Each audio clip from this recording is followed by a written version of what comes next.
Be my guest, be my guest, be my guest with Sean Boy Joe. Hello, my good friends, and welcome back to the Be My Guest podcast channel with me, your boy Sean Boy Joe, and I am back today with Ryan Mullen. There you go, and he hasn't got a mullet to prove it. So we are back. He was very successful last time we did a video together, so check that out when we spoke about news-related stuff. I am bricking myself today because we are doing things very differently. I'm not interviewing anybody today because he actually is interviewing me, and I think you'll find he knows quite a bit about me because he's one of your best mates. So he's going to be chatting to me and asking me all of those burning questions that the one viewer has asked as well. So yeah, you're interviewing me. I'm in the hot seat. So yeah. Well, I mean, firstly, it's great for me to be on the opposite side because normally I am, I'm the one being asked questions about my opinions and so on. And it's actually quite nice to just be on the other side of the spectrum.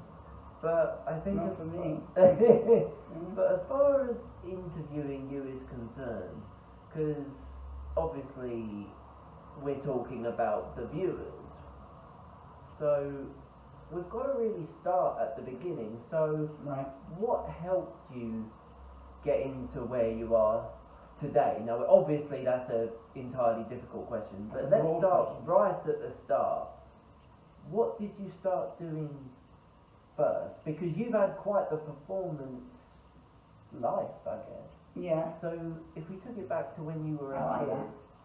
I've had a performance life. a performance life, but obviously adulthood stems from childhood. Yeah. So what did you do as a child? Normal child thing. No, well, as You know. in, yeah, but Well, I suppose I was quite eccentric as a child. I mean, I would stand outside my flat, singing at the top of my voice, with the neighbour sort of calling down, "I'm trying to listen to Countdown, shut up!" And I'm like, okay. So that's when I first knew that I wanted to sing. And then, I was always the loud mouth in assembly, singing in front of the whole class. Everybody just staring at me thinking, who is this mad boy singing? So I always wanted to be the centre of attention and sing as a child. So really, singing was my first love, and I guess it kind of still is. It's the one thing that's installed in me, always has been. So yeah, I guess I just needed to find a way of doing that, and I guess the first kind of experience of actually singing on stage, sort of semi-professionally, was when I joined the youth theatre, and I was there for 10 years. I did 10 years solid, acting in musicals, solo performances. So it sort of stemmed from there. So it wasn't stage school that I was involved in. It was more like it was a youth theatre, and I would say to anybody that wants to get into youth theatres that they are the best grounding because you learn so much as well. Because it's not professional, but it's semi-professional. So you've got no pressure there, and you can learn so much from tech to lighting, sound, all that engineering stuff, stage and prop work. You can also, like for me, I was singing and I was performing as well at the same time. I had some incredible roles. And you've met some great people as well along the way, haven't you? There's quite a few. When I was acting, there's a lot of local talent in places like that. Yeah, when I was acting, I worked with, we would have vocal lessons. I wasn't really vocal coach, but we'd have vocal lessons when we were going into musicals. So I worked with some incredible writers, yes. Richard Vincent was one of them, and he wrote for the likes of Casualty and other dramas. And he's a very, very renowned playwright. And he gave me, the biggest role that I've had on stage, which was playing Twanky in Cinderella.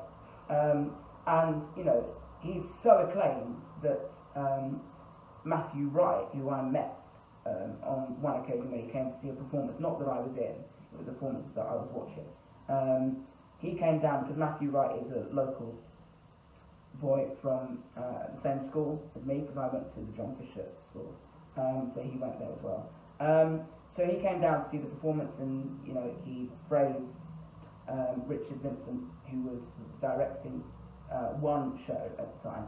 But Richard gave me a lot of opportunities. I worked with Coco Brown, who was a soul singer, weird soul singer, and a lovely, sweet lady who gave me so much encouragement to kind of go out there and not just use my singing voice, but use my voice as a person to kind of express how I feel.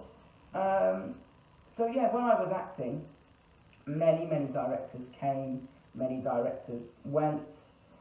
I had a lot of people that I can sit here and thank, too many of them. Yeah. Too many of them. But acting was an incredible part of my life, and I miss it. Yeah. And singing and acting can obviously go hand in glove. Yeah. And one thing that really stands out Mhm. is actually your performance in, was it Madness? Yeah. Madness show? Yeah, I did the Madness musical. Oh well, yeah, I was doing acting from the first time I stepped foot on stage. I was about 12. I was a wee bubba. 12. And when I did the Madness musical, we're talking about 2011. It was right at the heart of the government cuts to the arts. So what we were doing is we were protesting, say save the arts, save the cuts. And we kind of succeeded but didn't, because then after that we were years without a proper artistic director, so we just had freelancers coming in and out. But Madness was the biggest musical that we did. I had 2 roles in that. I think it was 2, yeah. Not major roles. I think Twanky was the biggest role, as I said I had. Yeah. But I had various little roles. The first musical I was actually in was The Jungle Book, and as I said, I must have been about 12, and it was so funny because I remember I came out on stage in the pitch dark, having to wear these big hoods as a monkey, and I ran onto the stage, me being as blind as a bat, tripped over someone, gasps in the audience, broke my glasses. The next performance I didn't do because I was sulking for 12-year-old, thinking I'm not going on stage because I can't see, so I ended up sitting in the audience watching it, thinking I should have been on there. Luckily, I didn't have major roles in that. It was just kind of little bits and pieces. So I came full circle. The last time I've done acting, you're talking about 8-9 years ago now. Yeah. I haven't done acting since. Miss it greatly. Miss acting tremendously. So really I probably stopped when I was about 20, 21. Went solo, tried to get into doing stuff on my own, to carve a career out of that, and found that music was easier to do than acting. Well, for one, monkeys don't wear glasses. That's the other. There we go. So music was something that I sort of took up after leaving the acting world behind. Yeah. Well, so when you went solo on your own, there must have been a period in time in between the acting and singing, right, and the presenting. So presenting came a lot later. Yeah. Unexpected. What were you doing on your own in between leaving the acting and the singing? So going after in towards the presenting. Yeah, sure. So after I had sort of left that world of acting behind, it's quite bittersweet. I was just walking around thinking, what am I going to do now? I have to go out into the big wide world and fly the nest on my own and try and figure out and carve the career I want to do. So I started going into the studio, recording stuff. I love recording in the studio. I haven't done it for ages. In the middle of trying to figure out new labels and stuff like that. So I did that, and then the first thing I did was actually I did a few bits and pieces that just didn't work, and they were a car crash. And I was learning, the people that I was with were also learning. Did a couple of performances. Nobody's first solo performance will ever be a success. I'm a strong believer in that, and mine wasn't. I mean, I played to a big hall with about 10 people. And yeah, it's mortifying when that happens to you, because you think, well, is it just me? But then you realise, no, and you will get there. Because fast forward years later, I did another performance and I got like 200 plus people in one room. So I did that. I made a lot of errors and a lot of enemies, you know, through trying to work out how I do things on my own. Then I did a kind of piloted talk show which I co-produced myself in Croydon, where my hometown is. And yeah, got a couple of people from the journalist industry, a couple of people from television, and just interviewed them and waffled on. You know, just waffled on like I do. You know, I've been around money too long, mate, trust me. Waffling on is my speciality now. So I just spoke to them and piloted something until I got the buzz for presenting.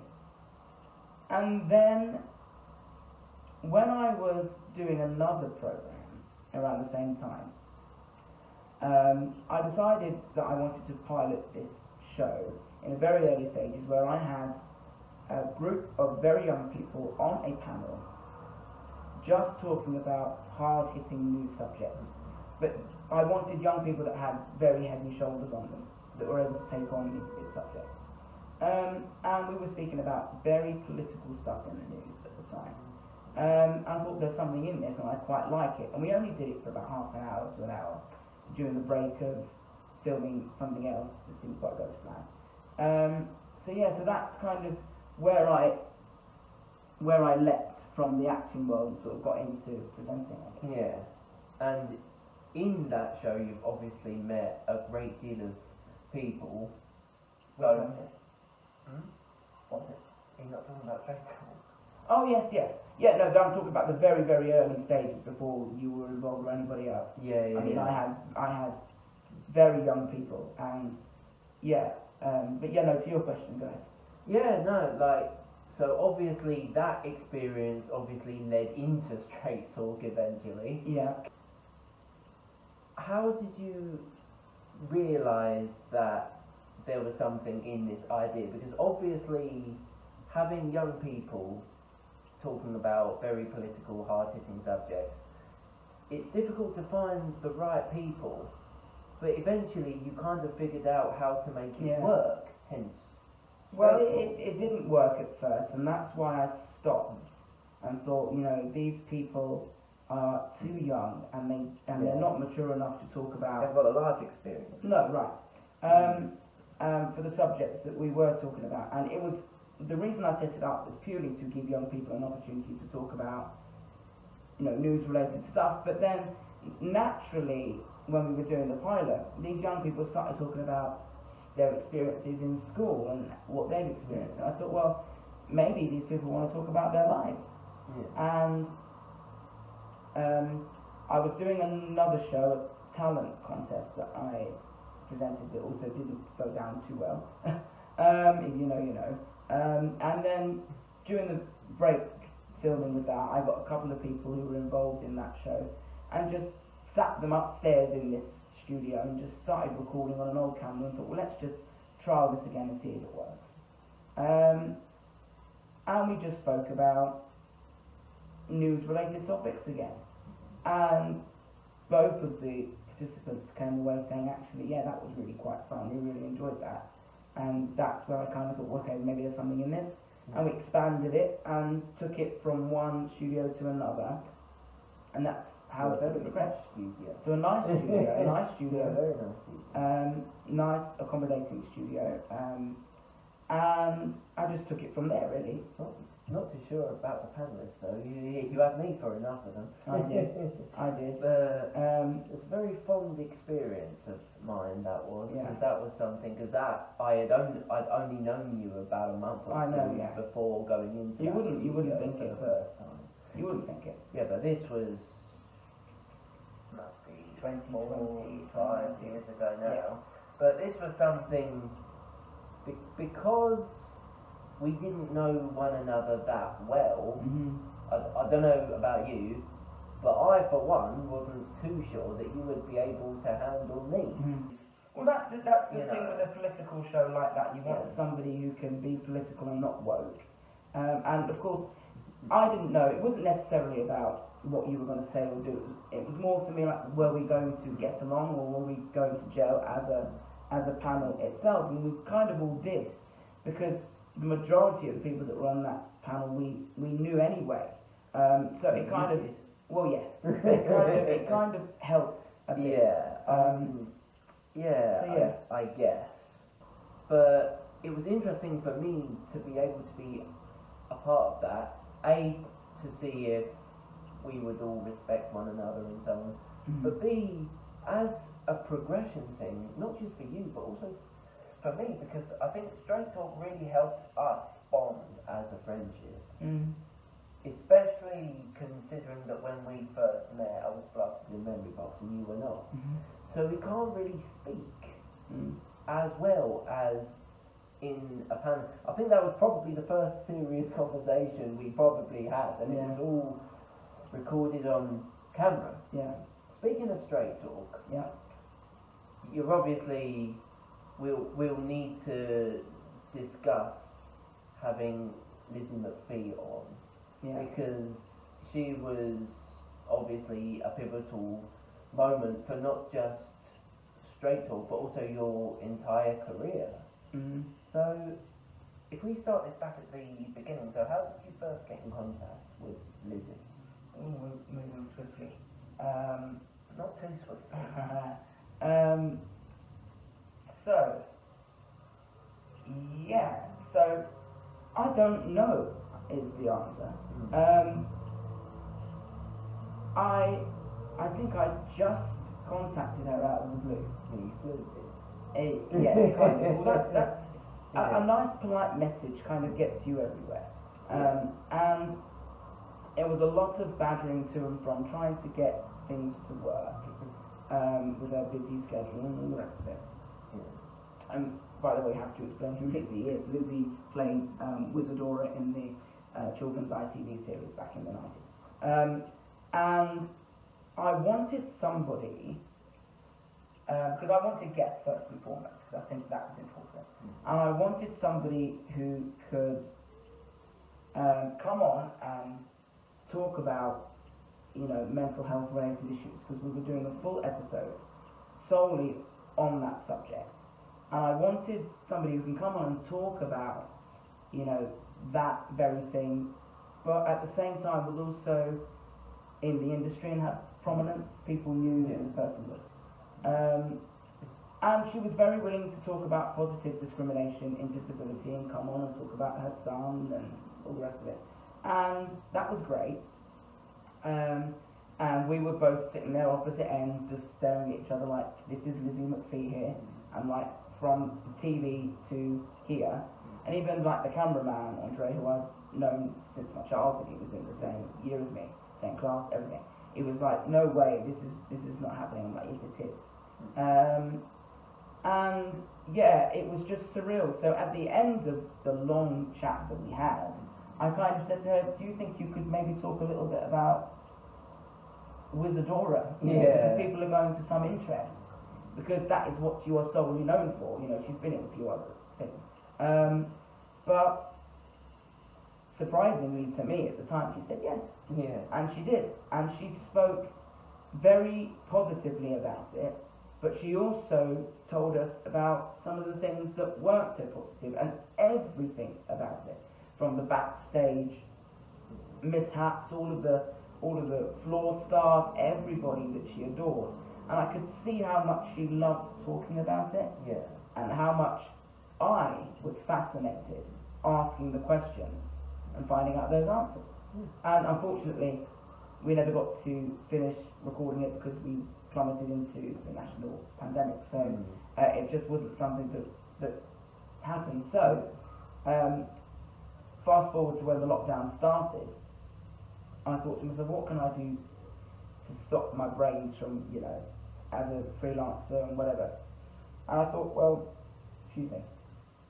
maybe podcasting is the way forward. It was very, very up and coming, 4 or 5 years ago. People were interested, people had time on their hands to actually be interviewed and to listen to podcasts. So I booked a studio and thought, well, this is as safe as it can get. Me down the telephone line, because I was doing a telephone, interview back then. The very early ones were all on the telephone before I even knew about Zoom and how to work it. And that's kind of how it started. I kind of had Lizzie to thank, because if it wasn't for her, I wouldn't have some interest. Yeah, I mean, I remember when I was probably around about the same period, maybe 4 or 5 years ago, maybe a little bit younger than that, I met another 90s TV star who has now a very prominent career in presenting, Right. a legend called Stephen Mulhern. Okay. And he spoke a lot about, the early days of the 90s, Yeah. and a lot about how he's got involved with the more modern day stuff. But I Yeah. feel like if you're going to start a career in any kind of, era, 20, 30 years later, you've still got to talk about it. Yes. Because you can't, obviously you want to talk about the things you're currently doing, but you don't want to kind of ignore what got you to that. The majority of people that I speak to are very happy to talk about their careers. Although, there have been 1 or 2 people that have said no thank you, which baffles me, because it's kind of where you came from. It's what you have to be thankful for. Yeah. You are here today because of your past career. So it baffles me, but there are some people that just didn't really want to talk. But the majority of people are very happy to talk about their lives and careers. If, bearing in mind, when I contact these people, they don't know me.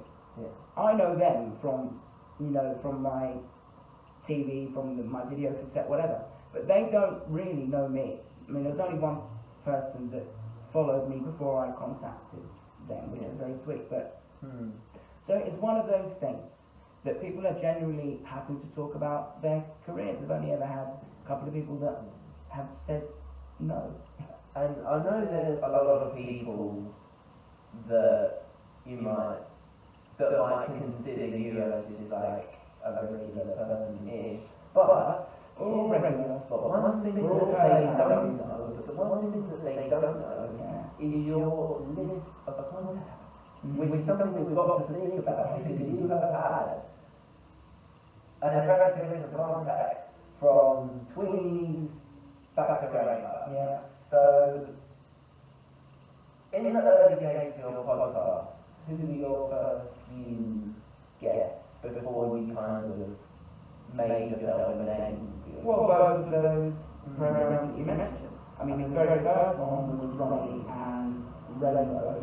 And like I say to everybody, and this is something I say to all of my guests when I leave them in, is that we did a 4-hour podcast.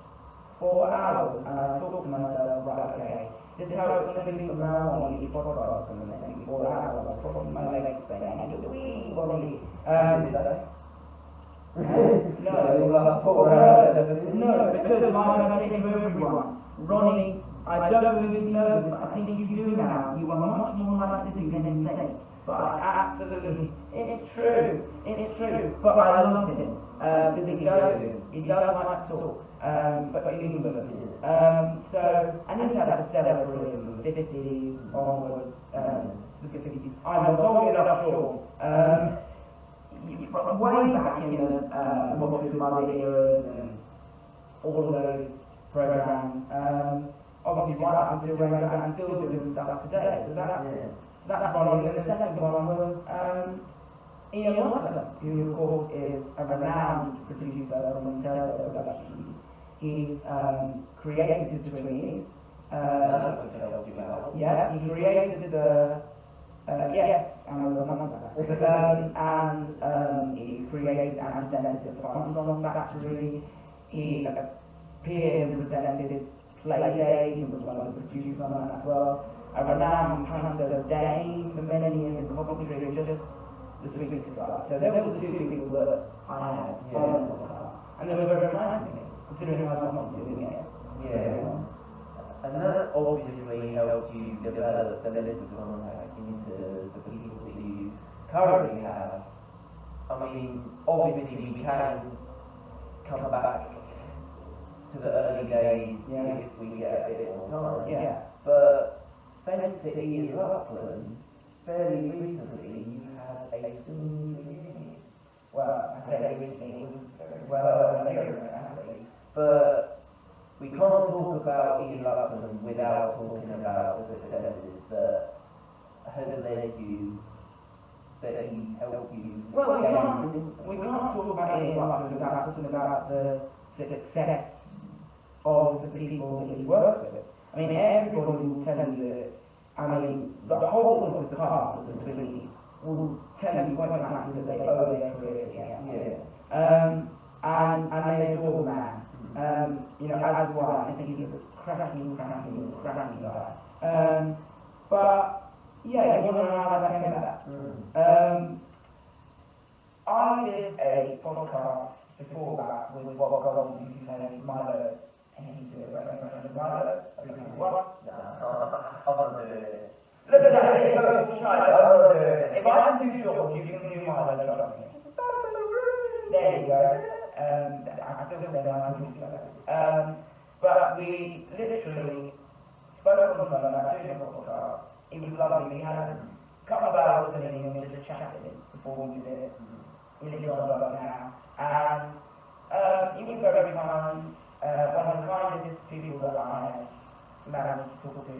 And basically, that didn't come to fruition because on that day I had done another recording with a certain dude, and everything went down, the whole studio went down.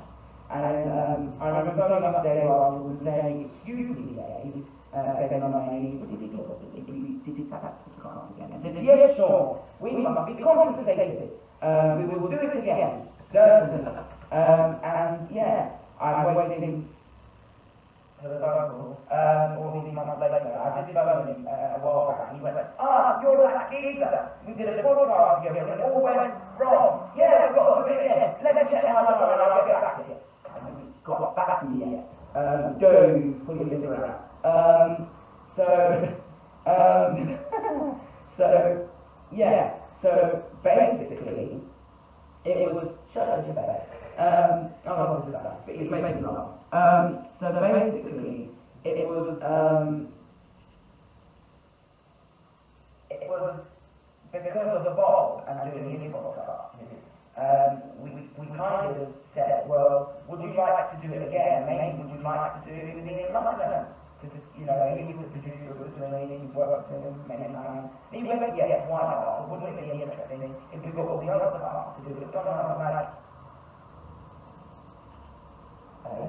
exactly. Except for the one. Yes, the one that shall not be named. The one you cannot get. Yeah, exactly. I'll leave that to you.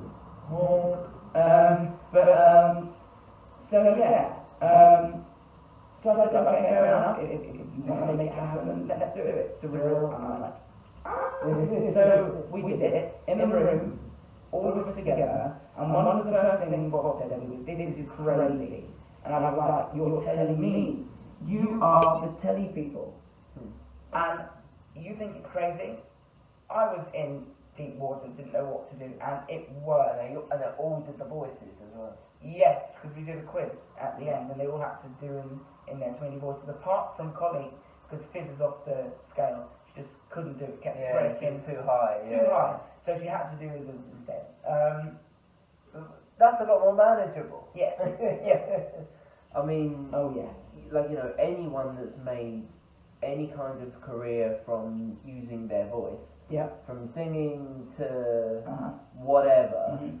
like, no matter what you do, Yeah. there's only going to be a certain amount of years Yeah. where your voice is going to, you know, hold up doing whatever it is you're doing. Well, So there's- everyone I've spoken to, they can still do the voices of all the characters. I mean, Ronnie can still do Zippy. So yeah, they can I mean, there's no problem. You know, they've still got it, and we said in the podcast in the reunion that if they ever were to do it again, they would all do it. Justin was too busy, but they can all do it. So yeah, it was just surreal to have the producer of the show, plus, you know, 4 of the cast members, you know, who were actually the voices of the Tweenies. And we had Bella, Milo, Fizz, and Max as well, because obviously Bob played Max and Milo.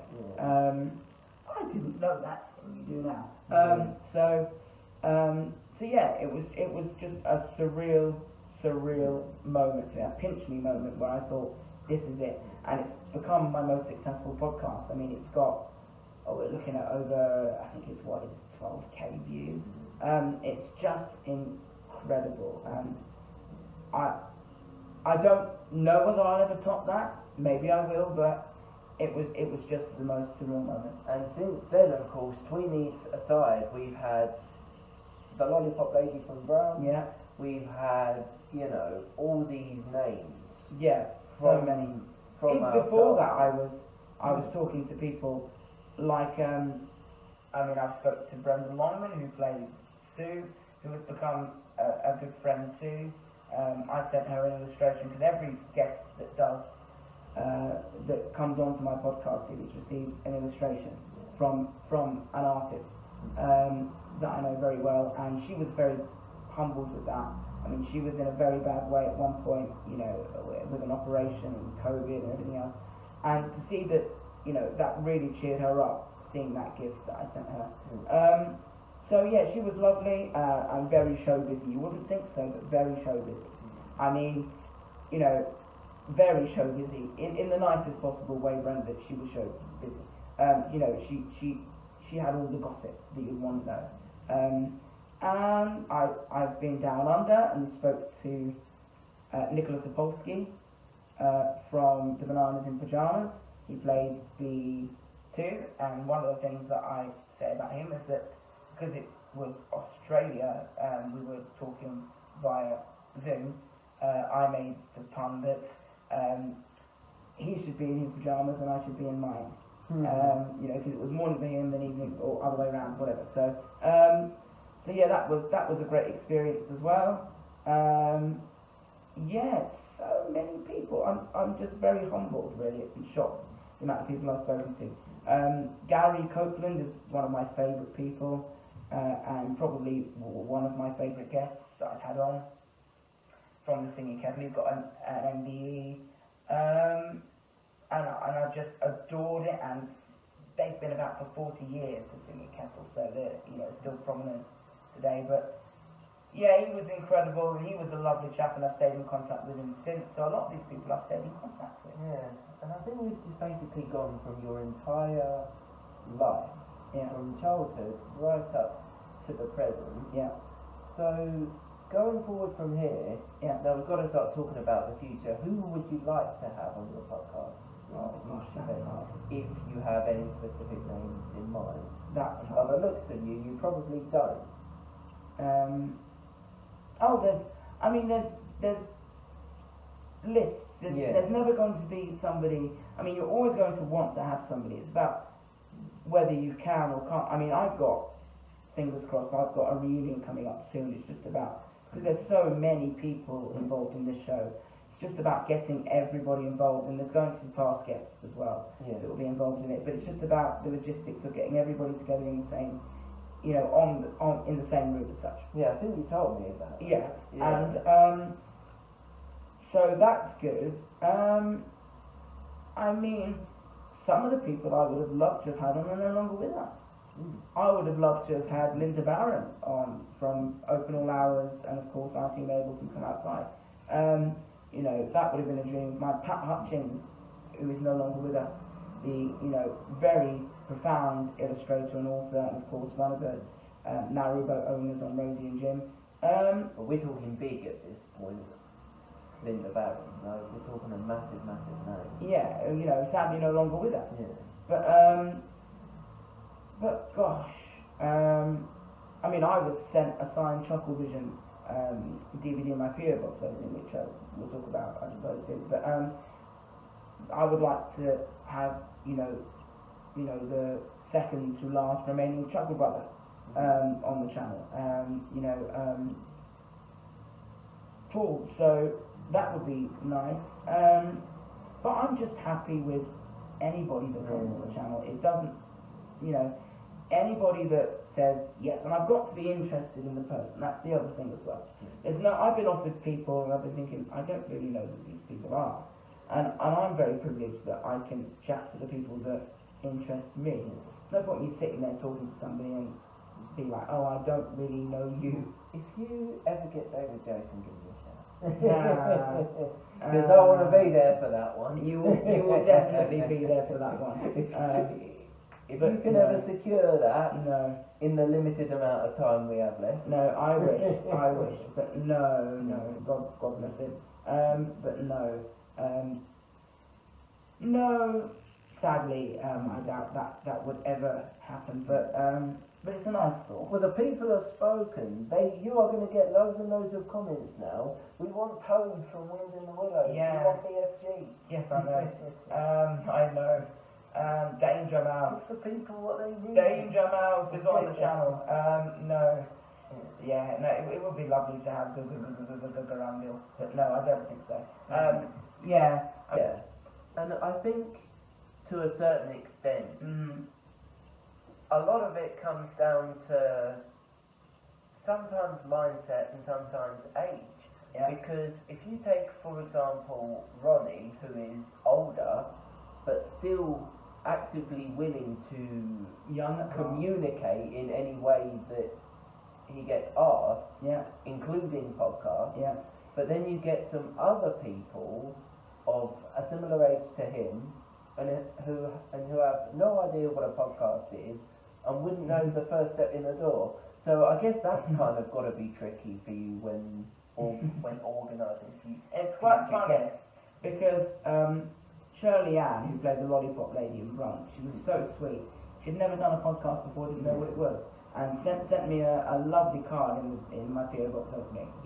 How it was ticked off the bucket list, and I thought that's a very, very sweet thing to say. Bucket list? She didn't know what it was.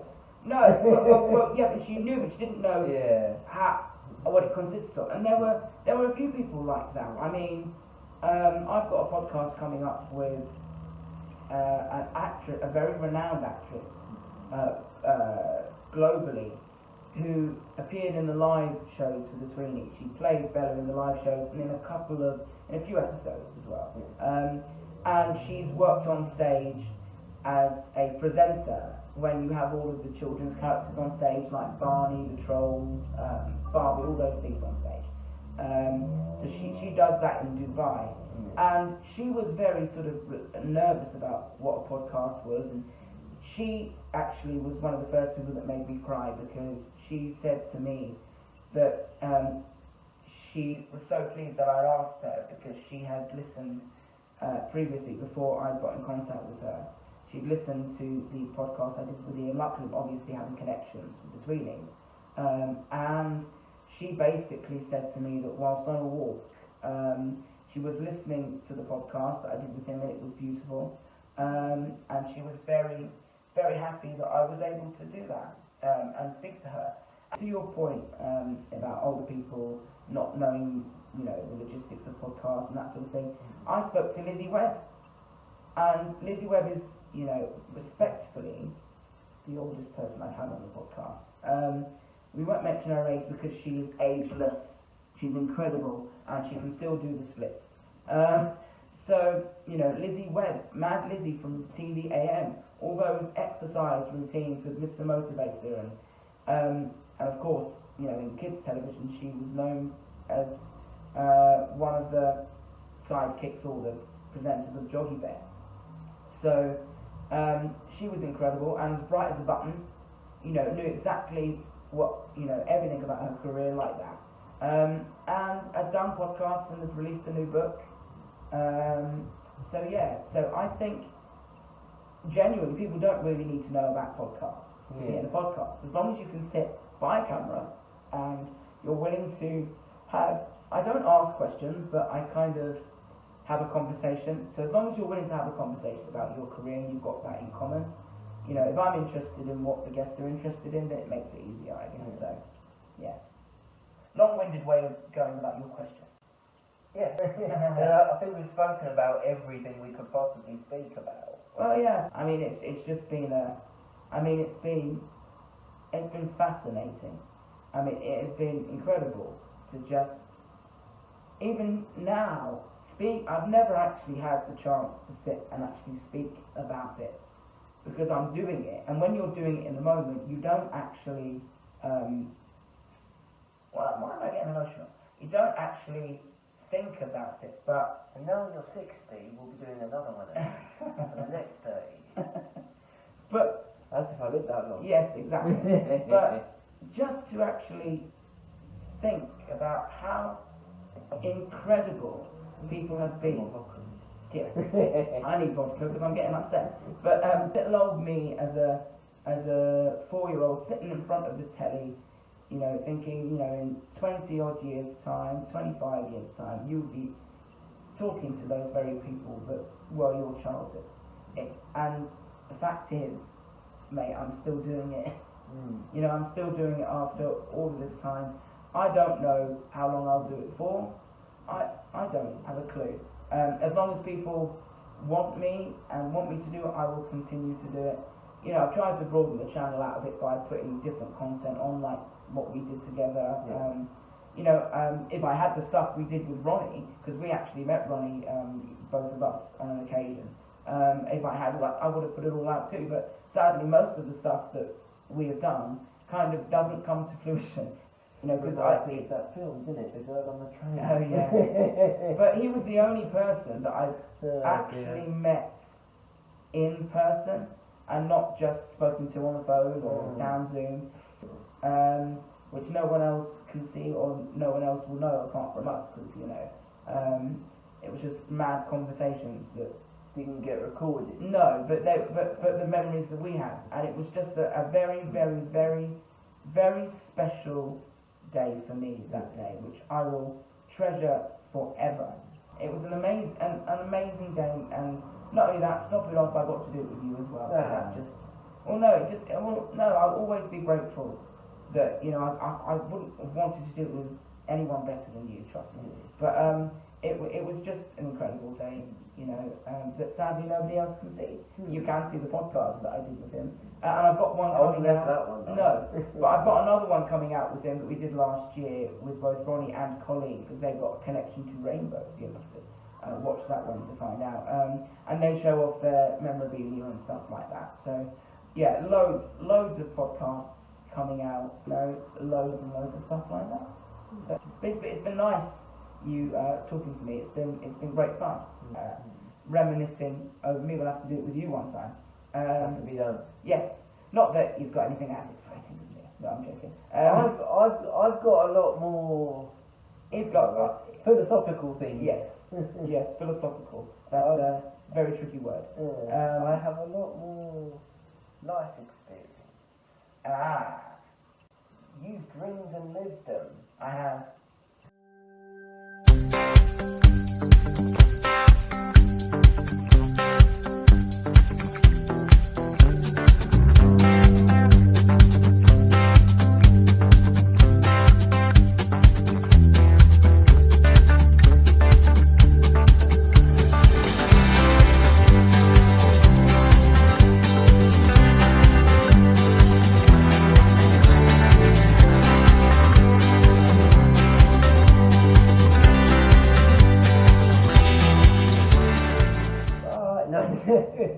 Oh, goodbye.